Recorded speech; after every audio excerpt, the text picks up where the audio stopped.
My name is Camilla. I'm 27 years old, and for the past 5 years, I've been the one quietly holding my family together, paying the bills, doing the grocery shopping, and covering rent without a word of thanks. I lived in the same house with my mother and my younger sister, Myra. On the outside, people thought we were a normal, loving family. But behind closed doors, things were different. My mom always favored Myra. She treated her like a princess, buying her clothes, defending her when she messed up, and blaming me if anything went wrong. Still, I didn't complain. I had a good job working in online sales, and I liked being independent. I didn't need anyone's help. I thought if I just stayed quiet and took care of things, everything would stay peaceful. But I was wrong.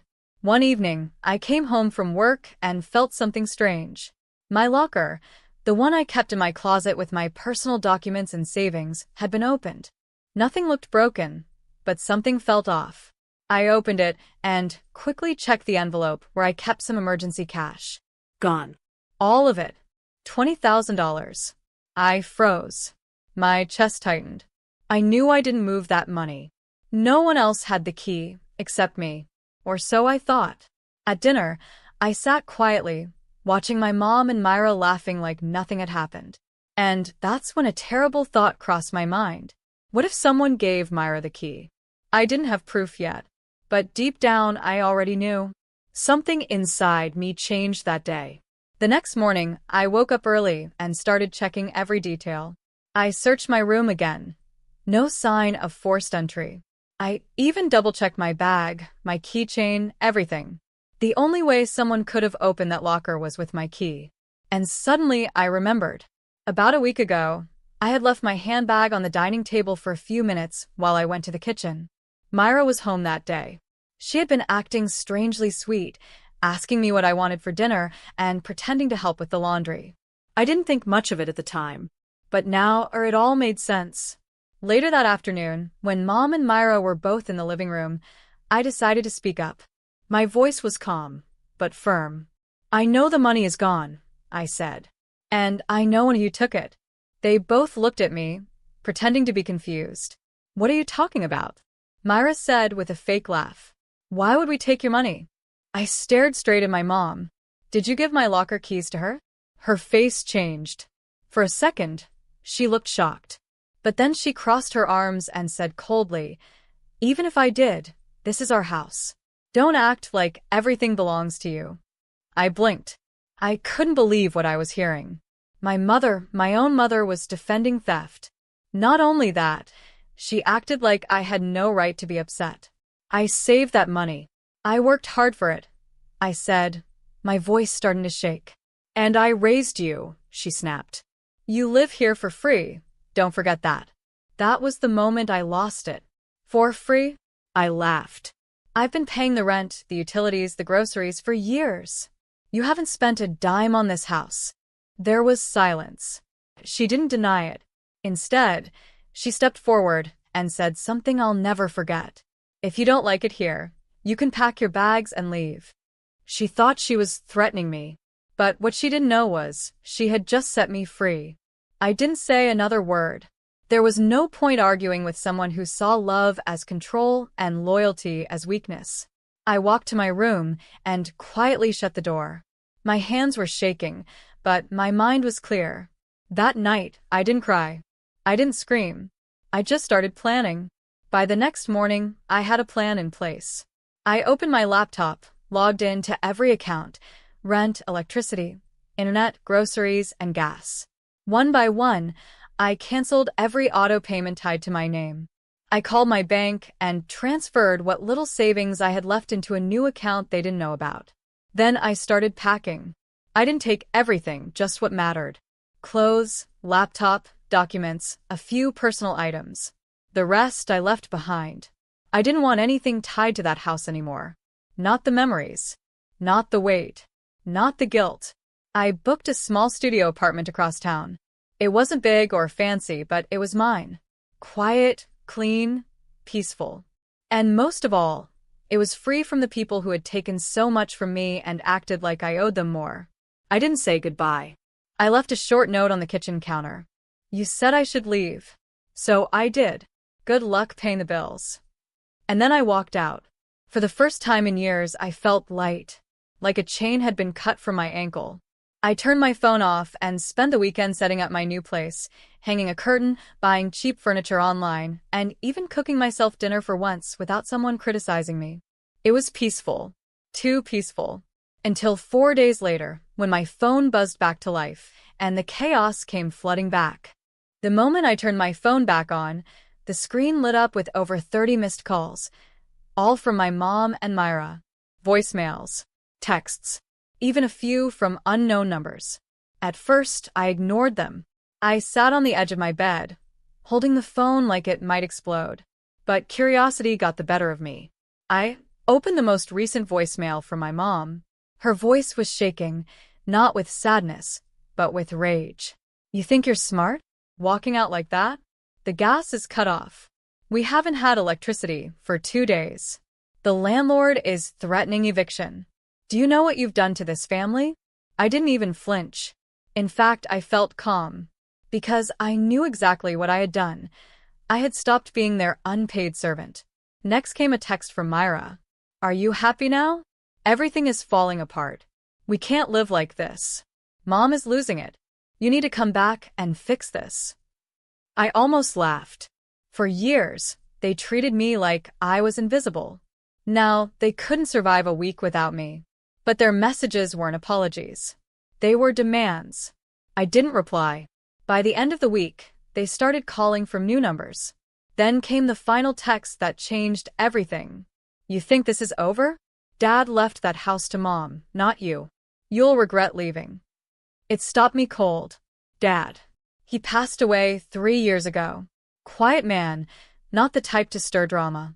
But I always suspected he had left something behind, maybe a will, maybe not. I had asked once and Mom snapped. There was nothing, just bills. But now, I wasn't so sure. Something told me that text wasn't just a threat. It was a mistake. They had said too much. And if they were hiding something, I was going to find out. The next morning, I called Mr. John, my dad's old lawyer. I hadn't spoken to him since the funeral, but I still had his number saved. My voice trembled a little as I introduced myself. "Camilla," he said, surprised. "I've been meaning to reach out to you."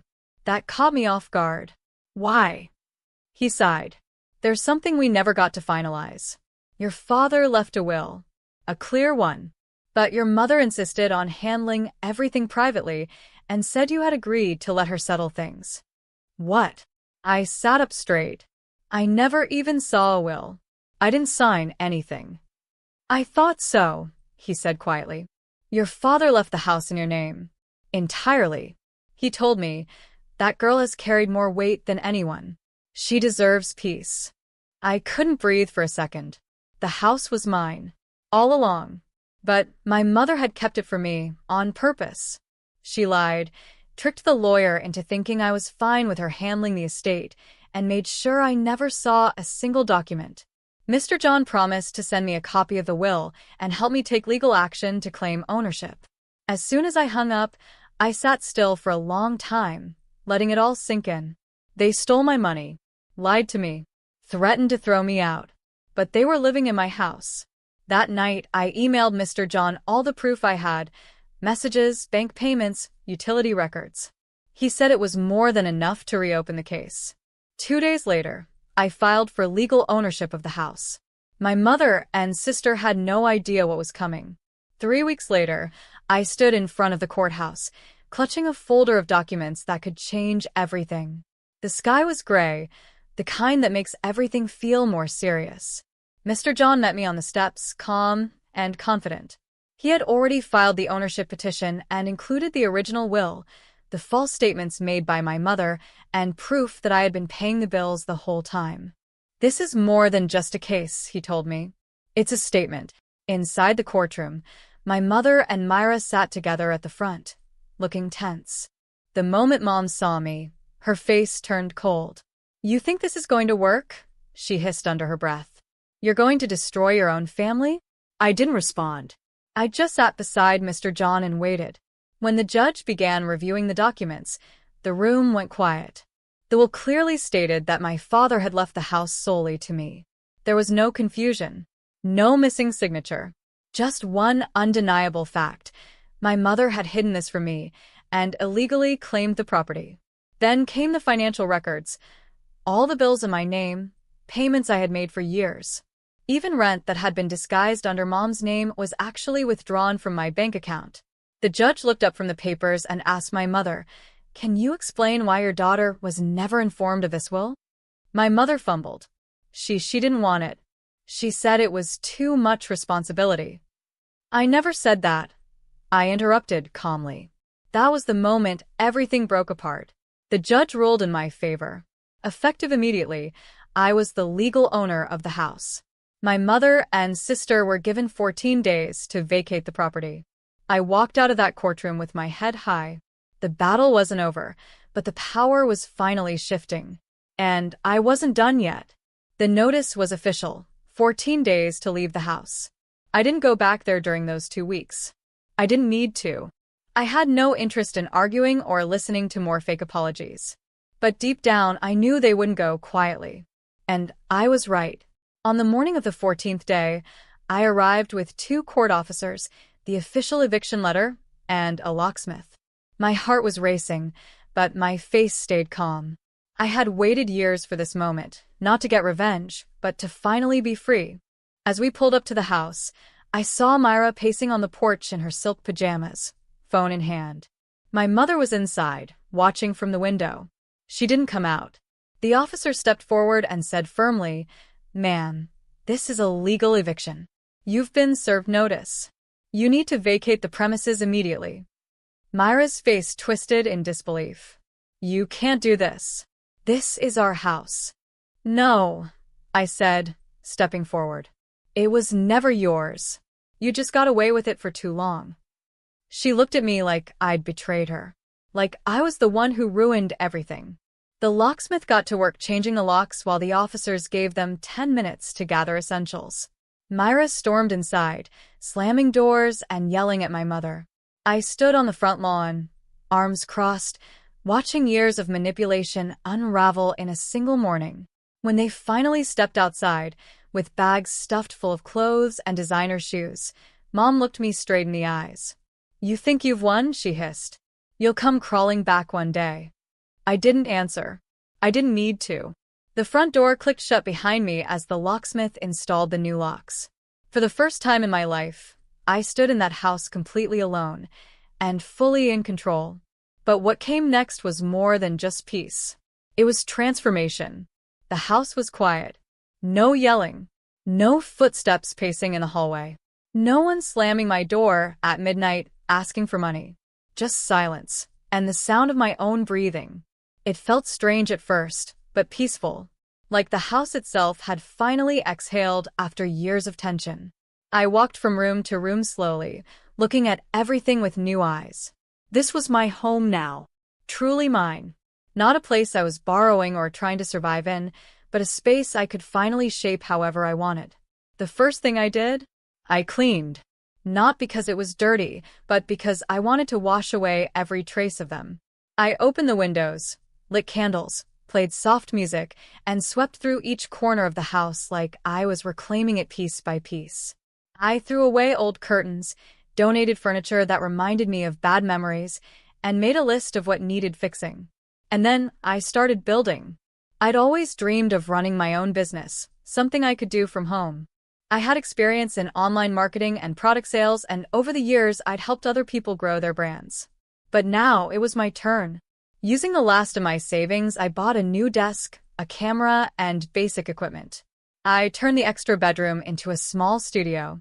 I rebranded an old idea I once shelved, a women-run digital boutique that sold handmade accessories, self-care kits, and empowering merchandise. Within a month, I had a name, a logo, and a launch date. Within 3, I had orders. Real ones. People were sharing my content, supporting my story, and asking me how I found the courage to start over. Every package I shipped felt like a step forward, away from the past and towards something entirely mine. But the real surprise came 6 months later. A knock on my door. A letter in hand. From the court. My sister, Myra, was suing me. I stared at the envelope in my hand, heart pounding. I tore it open slowly, expecting some desperate apology or maybe another bill in my name. But no, it was a legal notice.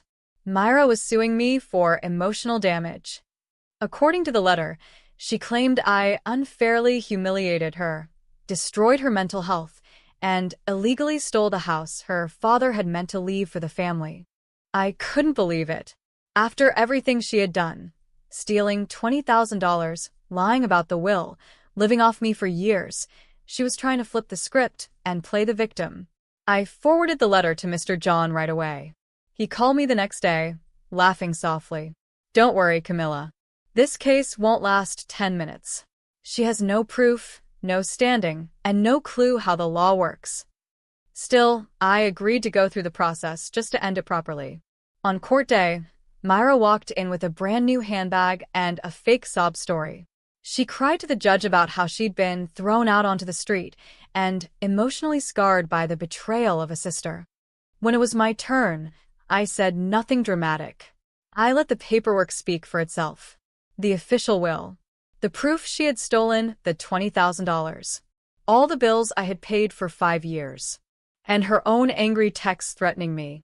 The judge looked at her and simply asked, "Do you have any proof this house was ever meant for you?" She stammered, tried to spin a story, but it was too late. The judge dismissed the case immediately. But he didn't stop there. He ordered Myra to pay back the $20,000 she had stolen with interest. She screamed in court. I walked out calmly, my head held high. She thought dragging me to court would bring me down. Instead, it gave me justice. After the court ruling, everything felt still. Not empty, just finally quiet. Like my life had been a non-stop storm, and now the skies had cleared. Myra disappeared from my life after the judgment. No more texts, no more fake apologies, no more drama. As for my mother, she never tried to contact me again. I didn't chase after either of them. Some people say family is everything. But I learned something else. Peace is everything. And sometimes, walking away from the ones who hurt you is the bravest thing you'll ever do. My online boutique kept growing. Slowly, steadily. Orders came from every state. A few popular creators even shared my products, and soon, I was able to hire 2 part-time helpers. I expanded into skincare kits and custom journals. I even launched a small podcast where I talked about emotional independence, finances, and healing from toxic families. The house, my house, became a place of comfort. A place that smelled like fresh coffee and clean laundry, not arguments and fear. I added plants, warm lights, and every little thing that once felt like a luxury. And on my front door, I hung a small wooden sign, "Built from Peace." It reminded me that I didn't get here by luck or by someone else's help. I got here by surviving, by fighting quietly, and by finally choosing myself. So if you've ever been told you don't matter, or made to feel like your kindness is a weakness, remember this. The moment you walk away from people who only take, your real life begins. And mine? It's only just getting started.